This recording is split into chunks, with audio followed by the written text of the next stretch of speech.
A few thoughts on love. Capital Love.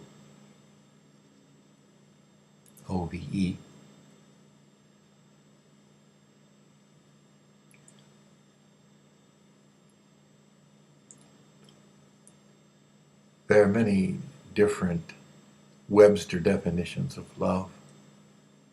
There are many different physiological definitions or experiences of love.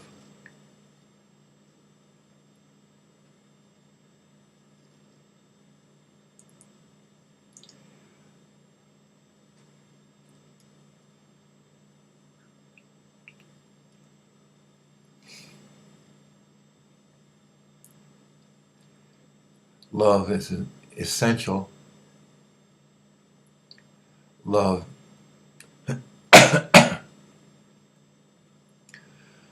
love is essential in the development of a human being,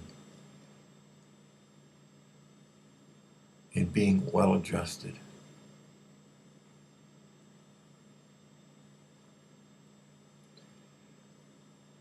From birth, a baby needs to be loved, for instance, by its mother.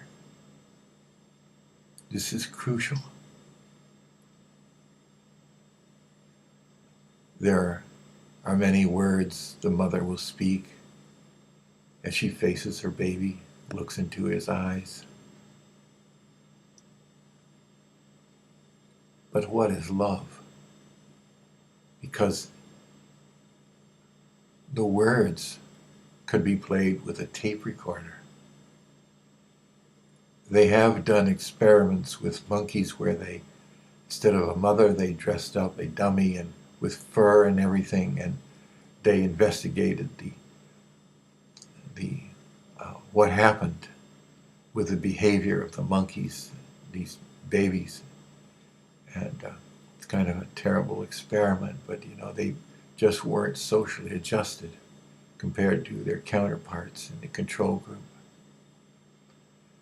And that's the thing, if you have a child and you play recordings of, oh, you're so sweet, you're handsome, you are so wonderful, and I love you, love you, love you.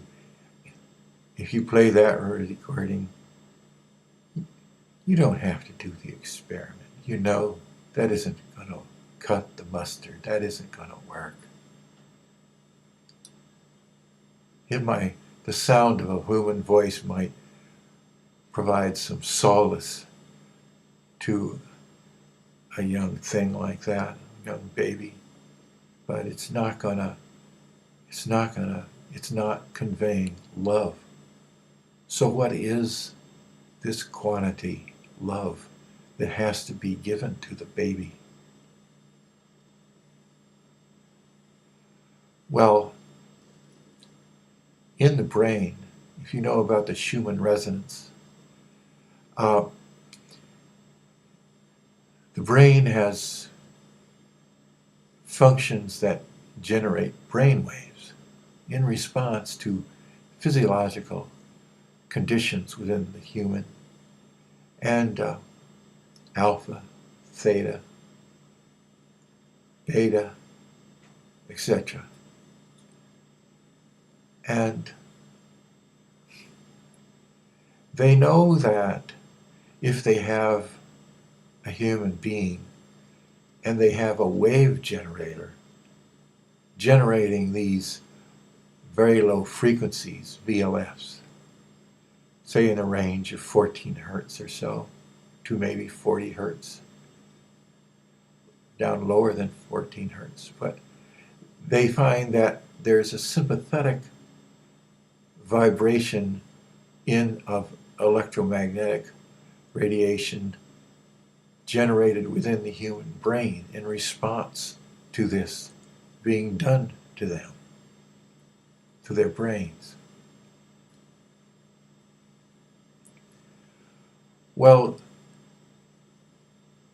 there is a function in the brain, there are various functions in the brain that generate various wavelengths, in conjunction with their activity. One such function is the love function. And other types of wavelength profiles, depending on if you're thinking or what you're doing, are generated. And when a mother is facing her child and she is feeling a physiological reaction of love, her brain, her love function is generating certain wavelength profiles. And that's coming through her forehead. Just like a porpoise, how it uses sonic bombardment of prey to stun its prey. It comes out of their forehead. It is directed.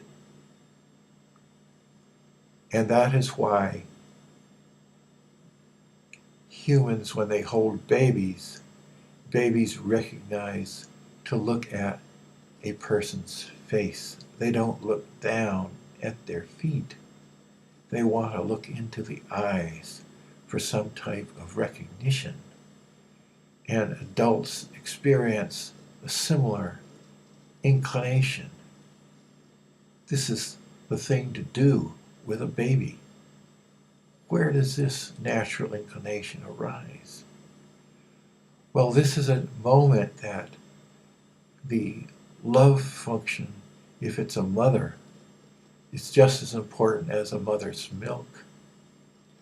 That she is generating this love directly into the baby's brain, and it reaches the same area within the baby's brain, and it stimulates the growth of the love function within the baby's brain. And if this love function develops over a period of time appropriately, the child, that is where their heart functioning comes from. As this love function in the baby is stimulated and develops, it develops other functions that are related and interrelated with it.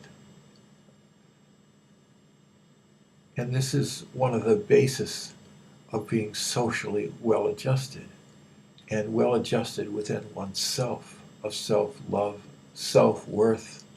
If you don't have self-love and self-worth, you can't tolerate other people.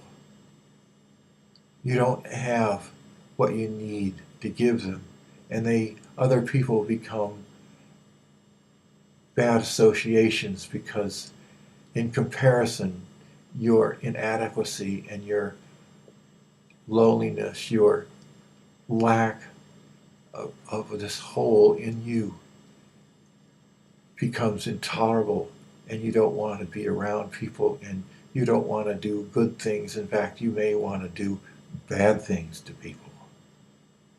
This is how vital understanding this love is, and why research could so easily be done to this with mothers and monitors getting the wave profile when they're loving their children, their babies, when they're experiencing these physiological moments of intimacy.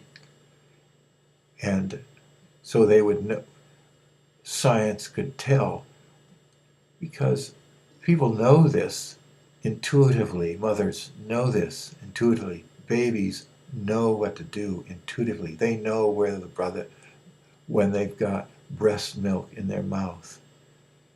They know when they have the mother's face facing them with warmth and love.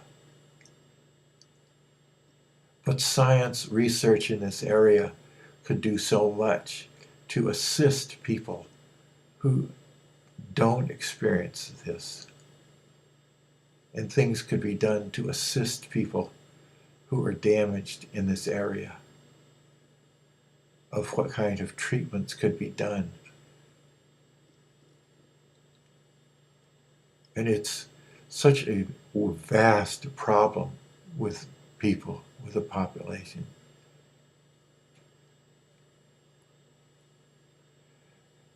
If mother's love function wasn't developed well, she will pass on similar problems to her baby. She can't help it. She doesn't even know it, maybe.